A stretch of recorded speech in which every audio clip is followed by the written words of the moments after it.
બનાસકાંઠામાં કેનાલમાં પાણી બંધ કરાતા ખેડૂતોએ વિરોધ કર્યો હતો। કાંકરેજના ચાંગા કેનાલ પર પહોંચી ખેડૂતોએ વિરોધ કર્યો। ખેડૂતોએ કેનાલમાં પાણી ચાલુ કરવા માટે માંગ કરી।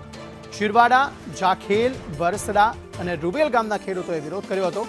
પાણી આપોના નારા સાથે આ તમામ ખેડૂતો વિરોધ કરી રહ્યા હતા।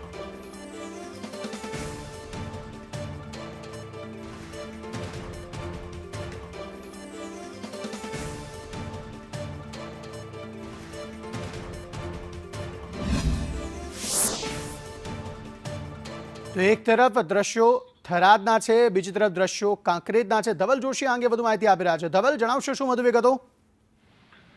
અંકિત, ચોક્કસથી વાત કરવામાં આવે તો ઉનાળાની શરૂઆત થતા જ હવે બનાસકાંઠા જિલ્લો કે જે સૂકો ખોખ પ્રદેશ ગણાય છે ને આ વિસ્તારમાં અત્યારે પાણીની માંગ ઉઠી છે। મહત્વની વાત છે કે જિલ્લો છેલ્લા કેટલાય વર્ષોથી પાણી માટે કકળાટ કરી રહ્યો છે। જિલ્લાના સરહદીય વિસ્તારોમાં કેનાલો આવી અને કેનાલો થકી ખેડૂતોને સિંચાઈ માટે પાણી તો મળી રહ્યું છે, પરંતુ ઉનાળાની શરૂઆતમાં જ આ પાણી બંધ કરી દેવાયું છે ને તેને જ કારણે ક્યાંક ને ક્યાંક હવે ખેડૂતો છે તે સરકાર પાસે પાણી શરૂ કરવાની માંગ કરી રહ્યા છે। જો કે તેમની માંગ સ્વીકારાતી નથી, તેને જ લઈને ક્યાંક ને ક્યાંક હવે ખેડૂતો છે તે અનોખી રીતે વિરોધ પ્રદર્શિત કરીને સરકારનું ધ્યાન દોરવાનો પ્રયાસ કરી રહ્યા છે। ત્યારે જિલ્લાના સરહદીય વાવ વિસ્તારના માઇનોર અને બ્રાન્ચ કેનાલોમાં પાણી છોડવાની માંગ સાથે ખેડૂતોએ હવન કર્યો છે। કેનાલોની જગ્યા ઉપર જઈને હવન કર્યો છે। થરાદના પૂર્વ ધારાસભ્ય ગુલાબસિંહ રાજપૂત પણ આ હવનમાં જોડાયા છે। તો સાથે સાથે કાંકરેજ વિસ્તારમાં પણ ચાંગા પમ્પિંગ સ્ટેશનની જે કેનાલો છે તે શરૂ કરવાની માંગ ઉઠી છે અને ખેડૂતોએ જે છે તે કેનાલ ઉપર પહોંચીને વિરોધ પ્રદર્શિત કરીને કેનાલોમાં પાણી છોડવાની માંગ